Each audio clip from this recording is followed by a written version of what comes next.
اعوذ باللہ من الشیطان الرجیم بسم اللہ الرحمن الرحیم کتاب السہو باب ما جاء فی سہو اذا قام من رکعۃ الفریضۃ عن عبد اللہ بن بحینۃ رضی اللہ عنہ انہ قال صلی لنا رسول اللہ صلی اللہ علیہ وآلہ وسلم رکعتین من بعد الصلوات ثم قام فلم يجلس فقام الناس معه فلما قضى صلاته ونظرنا تسلیمه کبر قبل التسلیم فسجد سجدتین وهو جالس ثم سلم۔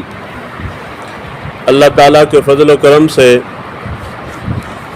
آج بخاری شریف کا درس کا آغاز ہو رہا ہے۔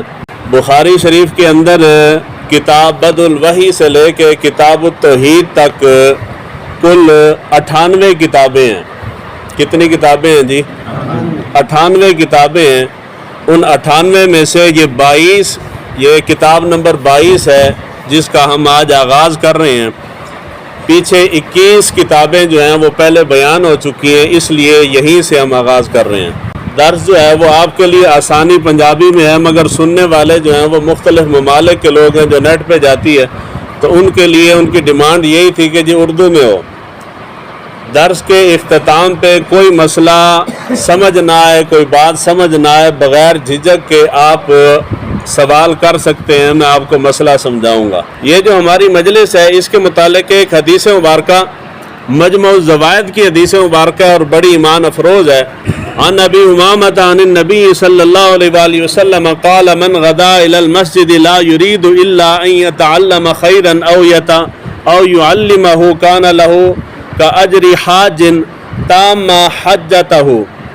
حضرت ابو امامہ رضی اللہ تعالیٰ عنہ بیان کرتے ہیں حضور صلی اللہ علیہ وآلہ وسلم نے ارشاد فرمایا، جو شخص مسجد کی طرف جاتا ہے اور اس کا ارادہ اور نیت صرف یہ ہے کہ میں مسجد کے اندر جا کے کوئی بھلائی کی بات سنوں گا، سیکھوں گا، یا اس کا ارادہ یہ ہے کہ میں بھلائی کی بات سکھاؤں گا کسی کو، تو حضور صلی اللہ علیہ وآلہ وسلم نے ارشاد فرمایا کہ ایسے شخص کو اللہ تعالیٰ ایک مقبول حج کا ثواب عطا فرماتا ہے۔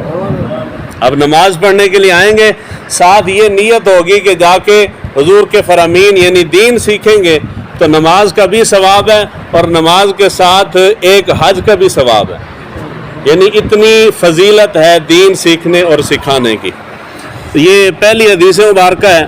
حدیث نمبر اس باب نمبر 22 ہے، اس کی حدیث نمبر 1224 ہے۔ حضرت عبداللہ بن بحینہ رضی اللہ تعالیٰ عنہ وہ روایت کرتے ہیں کہ ایک مرتبہ حضور صلی اللہ علیہ وآلہ وسلم نے ہمیں نماز پڑھائی اور معلوم نہیں کہ کون سی نماز تھی، یعنی ان کو یہ یاد نہیں کہ نماز کون سی تھی۔ حضور صلی اللہ علیہ وآلہ وسلم 2 رکعت نماز پڑھانے کے بعد آپ بیٹھے نہیں، آپ کھڑے ہو گئے، حتیٰ کہ آپ کی اقتداء میں لوگ بھی کھڑے ہو گئے۔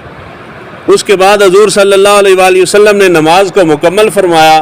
مکمل کرنے کے بعد لوگ اس انتظار میں تھے کہ آپ اب سلام پھیریں گے۔ آپ نے سلام نہیں پھیرا، بلکہ آپ نے وہیں بیٹھے بیٹھے تکبیر کہی، یعنی اللہ اکبر کہا، اور آپ نے سہو کے 2 سجدے کیے، اس کے بعد آپ نے سلام پھیر دیا۔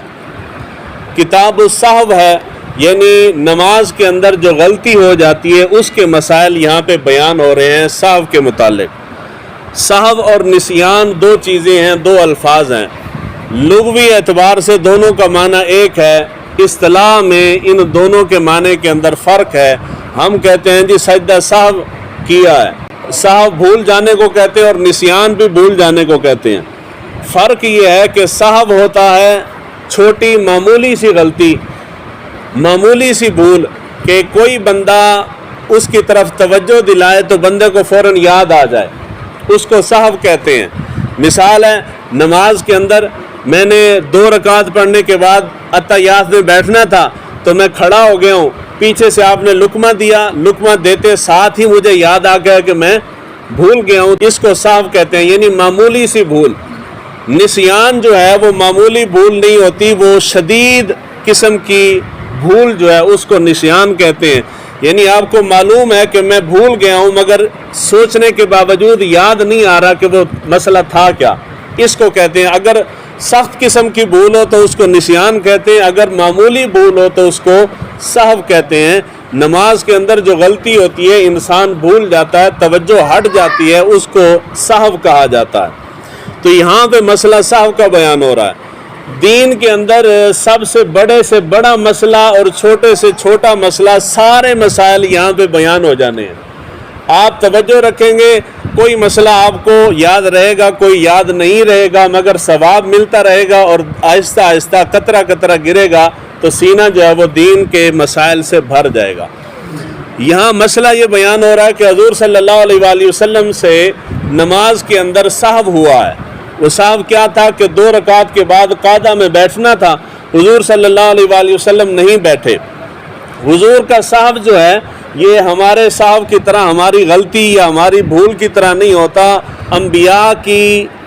انبیاء کا بھولنا جو ہے یہ امت کی تعلیم کے لیے ہوتا ہے۔ اگر حضور صلی اللہ علیہ وآلہ وسلم نماز کے اندر اس طرح سہو نہ ہوتا، اس طرح بھول نہ ہوتی، حضور سجدہ سہو نہ کرتے، تو امت کو کیسے معلوم ہوتا کہ ہم جب بھول جائیں گے تو ہم کیا کریں گے؟ تو انبیاء کا کام جو ہے وہ بعض دفعہ امت کی تعلیم کے لیے ہوتا ہے۔ تو حضور صلی اللہ علیہ وآلہ وسلم نے پہلا قعدہ جو ہے وہ نہیں کیا۔ نماز کے اندر پہلا قعدہ جو ہے یہ واجب ہے۔ کیا ہے جی؟ واجب ہے۔ سجدہ سہو نکالا جاتا ہے، اصول بنیادی طور پہ یاد رکھیں، یہ ایک جملہ یاد رکھیں گے تو بہت سارے مسئلے آپ کے حل ہو جائیں گے۔ نماز میں سجدہ سہو، ہر غلطی پہ سجدہ سہو نہیں ہوتا۔ 2 چیزیں ہیں۔ پہلے نمبر پہ نماز کے اندر نماز کے واجبات میں سے کوئی واجب چھوٹ جائے تو سجدہ سہو ہوتا ہے۔ کیوں ہوتا ہے سجدہ سہو جی؟ واجب چھوٹ جائے تو سجدہ سہو ہوگا، یا واجب تبدیل ہو جائے تو سجدہ سہو ہوگا، یا واجب یا فرض کے اندر تاخیر ہو جائے۔ اتنی تاخیر، ایک رکن جتنی تاخیر، رکن سے مراد یہ ہے کہ جتنی دیر میں ہم 3 تسبیحات پڑھتے ہیں، سبحان ربی اللہ، سبحان ربی اللہ، سبحان ربی اللہ، یہ 3 تسبیحات ہم نے پڑھی، جتنا دیر اس کے اوپر لگی ہے، اتنی دیر تک انسان کوئی چیز بھول جائے تو سجدہ سہو، یعنی تاخیر ہو جائے، فرض میں یا واجب میں تاخیر اتنی دیر ہو جائے تو سجدہ سہو ہوگا۔ ہر چھوٹی موٹی غلطی کے اوپر سجدہ سہو نہیں ہوتا۔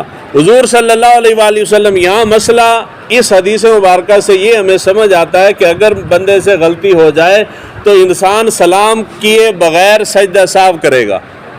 ایسے طرح ہے نا جی حضور نے سلام نہیں پھیرا اور سلام پھیرنے سے پہلے حضور نے 2 سجدے کیے ہیں، ہم کیا کرتے ہیں؟ ہم سلام پھیر کے پھر سجدے کرتے ہیں۔ ایسے طرح ہے نا جی۔